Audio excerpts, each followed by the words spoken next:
Brought to you by Biz Analyst by खाता book. ना computer ना फाइल, अब टैली डेटा ऑन मोबाइल बिज एनालिस्ट के साथ। सबसे पहले सुर्खी आज बनाई आम आदमी पार्टी ने पंजाब से राज्यसभा सांसद बनाने के लिए 5 नाम आगे किए हैं। दिल्ली की राजेंद्र नगर सीट से विधायक राघव चड्ढा, पूर्व क्रिकेटर हरभजन सिंह, संदीप पाठक, अशोक मित्तल, संजीव अरोड़ा। दरअसल पंजाब की 5 राज्यसभा सीटों का कार्यकाल 9 अप्रैल को खत्म हो जाएगा, इसीलिए इन सीटों पर चुनाव होना है। इस चुनाव के लिए नामांकन की आखिरी तारीख थी 21 मार्च 2022 यानी कि आज ही। चूंकि पंजाब विधानसभा की 117 में से 92 सीटें आम आदमी पार्टी के पास हैं, इसीलिए यह तय है कि 5 सीटों पर आम आदमी पार्टी अपने उम्मीदवार जितवा लेगी। इसीलिए बीते एक हफ्ते से आम आदमी पार्टी में तमाम आकांक्षी पार्टी नेतृत्व को विश्वास में लेने की कोशिश कर रहे थे। कुछ नाम कयासों में आगे भी चल रहे थे। आज पूरी लिस्ट आई है। राघव चड्ढा और हरभजन सिंह को आप लोग जानते ही हैं। हम आपका तारुफ कराते हैं बाकी 3 नामों से। पहला नाम संदीप पाठक का है। ये भारतीय प्रौद्योगिकी संस्थान दिल्ली यानी IIT दिल्ली के department of energy science and engineering में असिस्टेंट प्रोफेसर हैं। पाठक ने कैम्ब्रिज यूनिवर्सिटी से PhD भी की है। पाठक लंबे समय से आम आदमी पार्टी की चुनाव रणनीति बनाने वाली टीम का हिस्सा रहे हैं।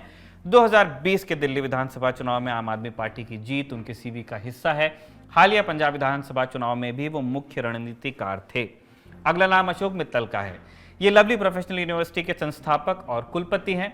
मित्तल का परिवार मूलतः राजस्थान का है, लेकिन उनके पिता 1950 के दशक में पंजाब आ गए और फिर जालंधर में मिठाई की एक दुकान खोली।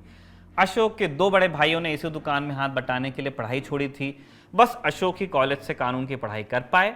1986 में मित्तल परिवार ने जालंधर में लवली स्वीट्स नाम से मिठाई की एक बड़ी दुकान खोली। पढ़ाई के बाद अशोक कारोबार से जुड़े, फिर ऑटो डीलरशिप खोली लवली ऑटो नाम से। आज पंजाब की सबसे बड़ी ऑटो डीलरशिप्स में से एक है संस्थान। 2001 में अशोक मित्तल ने शिक्षा के क्षेत्र में कदम रखा और फगवाड़ा में एक कॉलेज खोला, पंजाब के ही। इसी में और संस्थान जुड़ते गए और 2005 में जाकर नाम हो गया लवली प्रोफेशनल यूनिवर्सिटी। अब अशोक मित्तल कारोबारी होने के साथ साथ राज्यसभा सांसद भी हो सकते हैं। अगला नाम है संजीव अरोड़ा सनी का। गारमेंट और प्रॉपर्टी कारोबार से जुड़े लुधियाना के Sanjeev Arora Ritesh properties and industries limited के MD हैं, जिसके तहत 18 कंपनीज आती हैं। अरोड़ा कृष्णा प्राण ब्रेस्ट कैंसर चैरिटेबल ट्रस्ट भी चलाते हैं, जिसे उनके माता पिता के कैंसर के कारण अपनी जान गंवाने के बाद स्थापित किया गया था। इन 5 नामों की लिस्ट पर प्रतिक्रियाएं भी आनी शुरू हो गई हैं। कांग्रेस विधायक सुखपाल सिंह खैरा ने एक ट्वीट करके कह दिया है कि अगर संभावितों की ये सूची वाकई असली है तो ये पंजाब के लिए दुखी करने वाली खबर है। हम किसी भी गैर पंजाबी के पंजाब से राज्यसभा जाने का विरोध करेंगे। दूसरी सुर्खी पर आते हैं। दूसरी सुर्खी का संबंध है मुख्यमंत्रियों को लेकर चल रहे सस्पेंस से, जो अभी कुछ देर पहले खत्म हुआ। दर्शक जानते ही हैं कि 5 राज्यों में चुनाव हुए। भगवंत मान बतौर पंजाब CM शपथ ले चुके हैं और योगी आदित्यनाथ 25 मार्च को शपथ ले लेंगे। यह नहीं मालूम था लेकिन अभी शाम तक कि गोवा, उत्तराखंड और मणिपुर का CM कौन होगा। नया हफ्ता शुरू होते होते ये बात साफ हो गई कि मणिपुर के मुख्यमंत्री N बीरेन सिंह होंगे। आज उन्होंने इम्फाल में शपथ भी ले ली, सुबह सुबह की बात है। लेकिन गोवा और उत्तराखंड को लेकर शाम तक सस्पेंस रहा। पहले गोवा की बात करते हैं। गोवा विधानसभा में भाजपा 40 में से 20 सीटें जीती है। महाराष्ट्रवादी गोमंतक पार्टी और कम से कम 3 निर्दलीय विधायक भाजपा को बिना शर्त समर्थन देने को तैयार हैं। बस ये तय नहीं हुआ था कि प्रमोद सावंत मुख्यमंत्री फिर से बनेंगे या नहीं। भाजपा विधायक दल के नेता के चुनाव के लिए आज 2 पर्यवेक्षकों को गोवा भेजा गया, केंद्रीय कृषि मंत्री नरेंद्र सिंह तोमर और केंद्रीय मछली पालन मंत्री L मुरुगन। केंद्रीय पर्यवेक्षकों ने 5-5 विधायकों को लेकर 1-on-1 मीटिंग भी की और अंततः प्रमोद सावंत को ही CM बनाया गया। मजे की बात यह है कि उनके नाम का प्रस्ताव किया विश्वजीत राणे ने। दरअसल सीन ये है कि बीते दिनों ये चर्चा जोरों पर थी कि राणे को CM बनाया जा सकता है और राणे परिवार इस बाबत कथित तौर पर गतिविधियां भी कर रहा था। अब चलते हैं उत्तराखंड।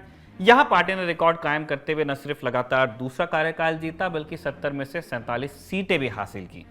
लेकिन CM पुष्कर सिंह धामी खटीमा सीट से हार गए। इसके बाद यहां दावेदारों की एक लंबी लिस्ट चलने लगी, जिसमें धामी का नाम भी था। आज यहां केंद्रीय पर्यवेक्षक बनकर रक्षा मंत्री राजनाथ सिंह और विदेश राज्य मंत्री मीनाक्षी लेखी पहुंचे। खबर है कि इससे पहले पुष्कर सिंह धामी, त्रिवेंद्र सिंह रावत, पूर्व केंद्रीय मंत्री रमेश पोखरियाल निशंक और सतपाल महाराज केंद्रीय गृह मंत्री अमित शाह से दिल्ली में मिले थे उनके घर पे। और ये कहा जा रहा है कि इस मुलाकात के दौरान भाजपा अध्यक्ष JP नड्डा भी वहां पे थे। आज शाम 5:30 बजे इस बात का आधिकारिक ऐलान हुआ कि पुष्कर सिंह धामी को ही मुख्यमंत्री बनाया जाएगा। हम दर्शकों को याद दिलाना चाहते हैं कि उत्तराखंड जब भी केंद्रीय गृह मंत्री, प्रधानमंत्री या रक्षा मंत्री जाते थे प्रचार के लिए, तो वो नाम लेकर धामी का जिक्र करते थे, उनकी पीठ थपथपाते थे। लगातार धामी को जिक्र मिलता रहा पूरे प्रचार में और अब पार्टी ने चुनाव के बाद उन पर फिर से दांव लगाया है, चाहे वो अपनी सीट हार गए। इन तीनों रिजल्ट्स का, जो 3 मुख्यमंत्री बने हैं मणिपुर, गोवा और उत्तराखंड, उसके बाद ये कयास लगाया जा रहा है कि 2024 के लोकसभा चुनाव से पहले बीजेपी अपनी कोर टीम में, जो अलग अलग लेवल्स पे है, सेंटर में भी, राज्यों में भी, उसमें बहुत ज़्यादा बदलाव नहीं चाहती है, कंटिन्यूटी चाहती है, एक तरह का सातत्य चाहती है, ताकि उस पूरे मोमेंटम के साथ पार्टी 2024 के लोकसभा चुनाव में उतरे। तीसरी और आखिरी सुर्खी का संबंध है कृषि कानूनों से। आपको याद होगा कि मोदी सरकार 3 कृषि कानून लाई थी, जिनके खिलाफ एक आंदोलन खड़ा हुआ था। इसके बाद सुप्रीम कोर्ट ने कृषि कानूनों के अध्ययन और आंदोलनकारी किसानों से बात करने के लिए एक पैनल बनाया था। इस पैनल के 3 सदस्य थे, अशोक गुलाटी, प्रमोद कुमार जोशी और अनिल धनवत। इन्होंने 19 मार्च 2021 को अपनी रिपोर्ट सुप्रीम कोर्ट को सौंप दी थी। इसके बाद से धनवत लगातार इस रिपोर्ट को सार्वजनिक करने की मांग कर रहे थे, लेकिन अंततः रिपोर्ट सार्वजनिक नहीं हुई और नवंबर 2021 में मोदी सरकार ने तीनों कानूनों को वापस ले लिया। अब धनवत ने रिपोर्ट सार्वजनिक कर दी है। उन्होंने कहा कि कमेटी ने अदालत को दी अपनी रिपोर्ट में इन कृषि कानूनों को वापस लेने के प्रस्ताव का सख्त विरोध किया था। उन्होंने ये भी जोड़ा कि अगर रिपोर्ट सार्वजनिक की जाती तो आंदोलनकारी किसानों को कानूनों से होने वाले फायदे की सम्यक जानकारी मिलती।